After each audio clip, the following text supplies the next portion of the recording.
Selamat datang kembali di channel YouTube saya, Charles Lee. Pada kesempatan kali ini saya akan membahas 3 saham dari sektor nikel ya, atau kita biasa sebut trio nikel, ada Antam, Inco, dan Tinz.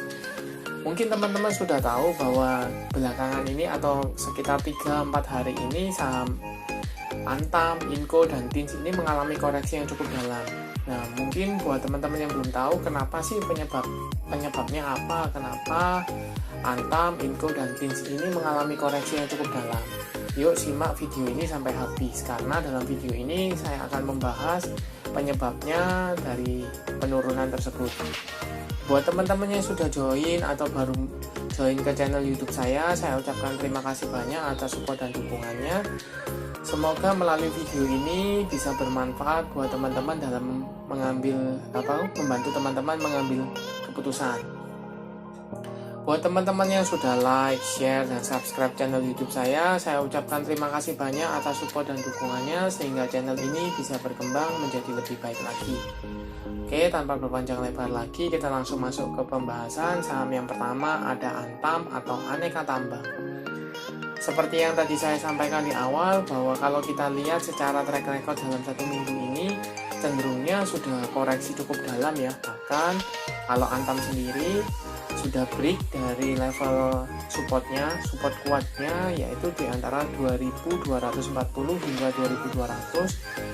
Kenapa disampaikan support kuat? Karena kalau kita lihat track record pergerakannya, support 2240 hingga 2200 itu sempat menahan beberapa kali pergerakan dari saham Antam. Seperti kita lihat di sini, 1, 2, 3, 4, 5, dan ke-6 ini break seperti itu. Nah, kenapa bisa break atau segmen apa atau sentimen apa yang membuat saham Antam, Inco maupun Tinz ini mengalami koreksi cukup dalam? Kita coba lihat. Untuk Antam seperti yang kita tahu, mungkin buat teman-teman yang belum tahu ya, Antam ini tergabung menjadi holding ya, maksudnya membentuk holding baru sebagai nama Indonesia Battery Corporation atau IBC. Nah, komposisinya apa saja? Komposisinya adalah Mining ID, Antam, PLN, dan Pertamina. Seperti itu. Tetapi kalau kita tahu kan Antam ini memiliki komposisi 25% kepemilikan sahamnya. Nah, diinformasikan atau diberitakan bahwa Antam atau IBC ini gagal untuk melakukan akuisisi. Nih, IBC gagal mengakuisisi Street Scooter Engineering atau perusahaan kendaraan listrik ringan LVC, seperti itu. Nah, ini berdampak sentimen negatif ke pergerakan dari saham Antam, seperti itu. Tetapi kalau saya rasa segmen dari akuisisi ini memang ada sentimen negatif terhadap Antam, tetapi kalau kita lihat sebenarnya bukan hanya satu-satunya sentimen negatifnya itu, tetapi kalau kita lebih jauh menilik kenapa kalau seandainya misalnya IBC-nya gagal, kenapa berpengaruh ke harga pergerakan dari saham Inco, Tinz, seperti itu. Kalau kita lihat IBC kan komposisinya bukan diisi oleh Inco maupun Tinz, tapi kalau kita lihat dari pergerakan harga, mereka juga mengalami koreksi cukup dalam pula.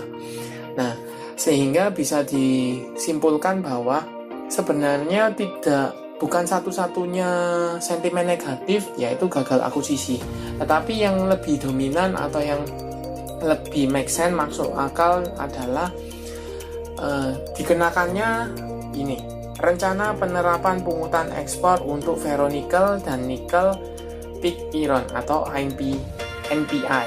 Nah, seperti yang kita tahu, Antam kan produksi nikel untuk hilirisasi baterai ya, seperti itu. Nah, Inco juga punya nikel, Tinz juga punya nikel. Nah, mereka ini jualnya atau produksinya itu salah satunya itu ferronikel. Nah, ferronikel kalau seandainya dikenakan pungutan untuk ekspor, maka cost untuk mereka juga akan berkurang, sehingga labanya berkurang, kinerjanya juga akan tertekan. Nah, direspon dengan respon pasar, market, ini sentimen negatifnya gitu, memberatkan dari pergerakan mereka, sehingga mereka yang sudah punya barang untuk 3 saham ini mulai jualan, amankan profit seperti itu, ngelirik atau cari saham yang lain yang lebih prospek seperti itu. Kita kembali ke chartnya. Nah, kalau kita lihat dari tanggal 13 Januari 2022 memang sempat technical rebound. Kenapa saya bilang technical rebound? Karena kalau kita lihat sudah hampir 7 candle mengalami koreksi, sehingga wajar kalau seandainya saham Antam ini hijau atau technical rebound sementara. Nah, potensinya bagaimana? Apakah ini akan menjadi reversal kembali atau perbalikan arah? Saya rasa masih perlu konfirmasi dulu. Kenapa konfirmasi? Karena kemungkinan dengan penurunan yang cukup dalam, kemudian technical rebound-nya hanya sementara, volume memang ada. Tapi menurut saya pribadi ini masih relatif kecil ya daripada penurunannya seperti itu. Kemana arah potensinya untuk saham Antam? Untuk saham Antam ada potensi untuk retest kembali ke level 2000, karena kalau tadi ini pada tanggal 13 Januari 2022 gagal menyentuh level psikologisnya di level 2000 seperti itu resisten yang harus dikonfirmasi dulu untuk saham Antam. Lebih baik lagi kalau seandainya bisa berhasil ke level 2200. Tetapi kalau seandainya the worst case-nya melanjutkan penurunan, kemana arah pergerakannya? Untuk arah pergerakan dari Antam mungkin akan retest kembali ke supportnya di sekitar 1900. Di area-area sini ada support psikologisnya di 1900 seperti itu. Untuk garis EMA CD garis EMA sudah mulai mengarah ke bawah ya. Untuk garis EMA CD juga mulai mengarah ke bawah, volume ada 3 hari terakhir. Kita coba lihat broker summary. Untuk broker summary dari Antam dari tanggal 10 ya, kita coba lihat value-nya net. Jelas ada distribusi yang cukup masif ya, oleh AK, RF, KZ, BB, ZP. Yang Lampung ada YU, YP, SK, GR, XC seperti itu. Nah, bagaimana buat teman-teman yang mungkin sudah punya di daerah atas, mungkin di atas 2200 atau 2400? Menurut saya karena ini sentimen negatifnya cukup banyak ya, ada gagal akuisisi, kemudian harga ferronikelnya yang akan dikenakan pungutan seperti itu, maka lebih baik untuk cut loss dulu. Cut loss dulu di level berapa? Kemungkinan besok akan coba retest kembali di level 2000-an. Jadi mungkin masih bisa untuk membuang barang di level 2000-an, cut loss dulu, tunggu dulu dia pergerakannya kemana. Kalau seandainya sudah mulai sideways, mulai konsolidasi, mulai cenderung penguatan kembali atau membuat base baru, maka bisa entry di sana. Karena ditakutkan apa? Dia konsolidasi sebentar atau technical rebound sementara sebelum melanjutkan penurunan. Nah, kalau penurunannya, kalau kita lihat ini bisa cukup dalam untuk pergerakan dari saham Antam sendiri, karena mungkin bisa di sekitar 1800 level psikologis, atau bahkan menutup gap yang terbentuk di tanggal ini 1600-an. Ini ada gap 1500-1600-an, itu ada gap. Nah, kalau seandainya teman-teman punya di 2000, katakanlah 2200, harus tunggu sampai di 1600, lossnya terlalu besar seperti itu. Lebih bijak lagi seharusnya kemarin ketika turun di break dari support 2200 atau katakanlah 2100 gitu, harusnya sudah di cut loss. Kenapa? Karena support kuatnya sudah break seperti itu. Nah, buat teman-teman yang belum punya bagaimana? Saya tidak menyarankan untuk entry dulu untuk saham-saham downtrend atau saham-saham yang patah support kuatnya seperti ini. Jadi lebih baik kalau memang mau entry di saham Antam, lebih baik untuk wait and see dulu. Lihat dulu, analisa dulu, ketika sudah konsolidasi atau membuat base baru, sudah mulai menunjukkan adanya akumulasi kembali, distribusinya sudah mulai berkurang, maka mungkin bisa pertimbangkan untuk masuk kembali. Is okay, seperti itu. Oke, tanpa berpanjang lebar lagi, kita langsung masuk ke saham kedua, ada Inco atau Vale Indonesia. Untuk Inco sendiri juga hampir sama seperti Antam ya, sudah hampir 7 candle koreksi, kemudian tanggal 13 ini mengalami technical rebound. Tetapi secara candle, secara penurunan, secara candle, Inco masih lebih bagus daripada Antam. Kenapa? Karena Inco ini masih retest ya, retest ke EMA 50-nya. EMA 50-nya ada di mana? EMA 50-nya ada di 4.690 atau 4.700-an. Itu ada di sini. Nah, dengan body candle yang cukup solid, ada potensi, masih ada potensi untuk break dari EMA 50 seperti itu. Volume untuk hari ini juga ada seperti itu. Tetapi sentimen negatif yang membayangi adanya pungutan kemungkinan akan berdampak terhadap kinerja dari Inco, pergerakan dari saham Inco. Kita coba lihat broker summary-nya untuk Inco.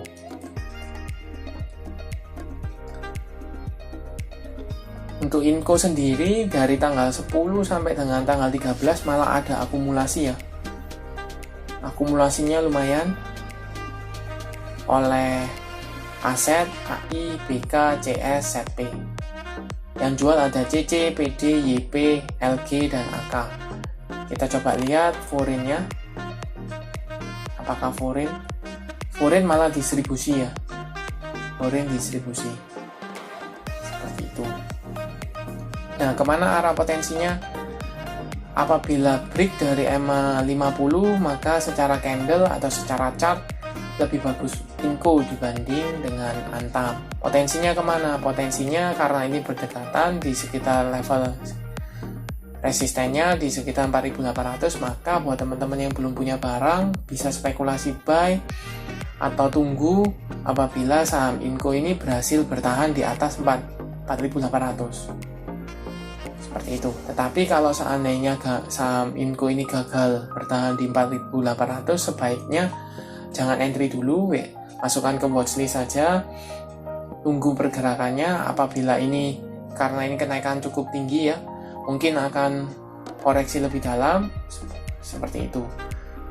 Jadi mendingan wait and see dulu. Nah, buat teman-teman yang mungkin sudah punya di daerah atas, mungkin di sekitar 4.900 bahkan 5.000 atau 4.800, maka bisa pertimbangkan untuk cut loss apabila saham dari Inco ini, pergerakan Inco ini break dari 4.700. Mendingan di cut loss dulu, tunggu di level bawahnya di sekitar 4.400, 4.450 masih oke. Tunggu aja di sana. Atau amankan profitnya dulu atau cut loss, amankan modalnya dulu, seperti itu. Kemudian saham terakhir ada TIMS atau TIMA.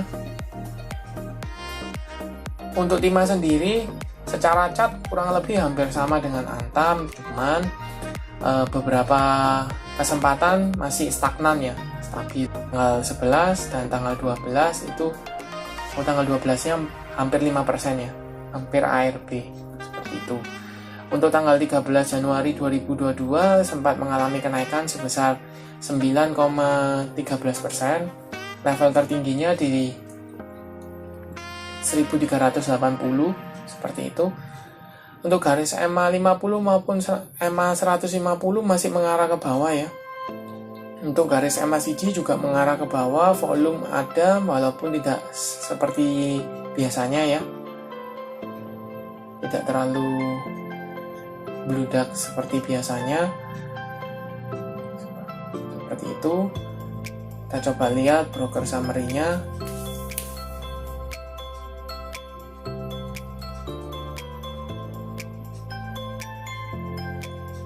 Untuk TINS selama dari tanggal 10 sampai dengan tanggal 13 ada sedikit distribusi ya. Ada sedikit distribusi. Yang distribusi siapa? Ada YP, YU, OD, SK, LG. Yang nampung ada BK, CS, AK, NI, DH. Seperti itu. Nah, potensinya gimana? Kalau melihat broker summary, kemudian ada ini kan sudah mulai downtrend, patah supportnya juga patah di sekitar 1400, maka sebaiknya jangan masuk dulu. Seperti itu, jauhi dulu. Cukup lihat untuk watchlist saja mungkin oke. Untuk lihat pergerakannya, manfaatin technical rebound itu masih oke. Tetapi kalau untuk hold jangka panjang atau entry sekarang saya rasa mendingan jangan. Kecuali kalau seandainya saham TINS ini berhasil bertahan atau break kembali di atas level sekitar 1400 masih oke. Kenapa? Karena dia berhasil kembali ke support yang cukup kuat untuk menahan pergerakan dari TINS.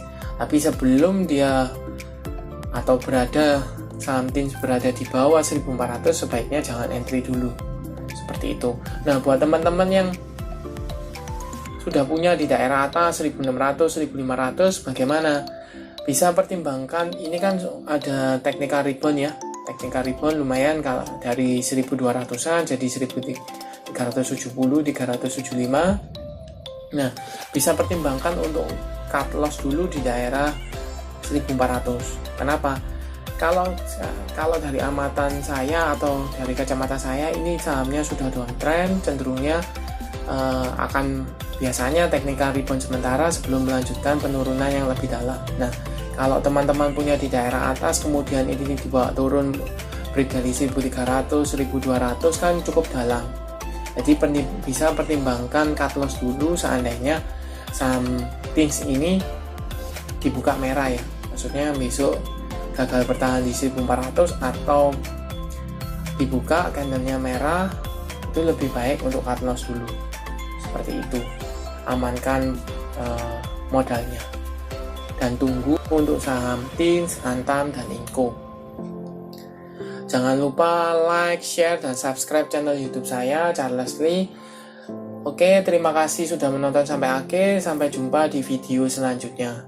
Terima kasih.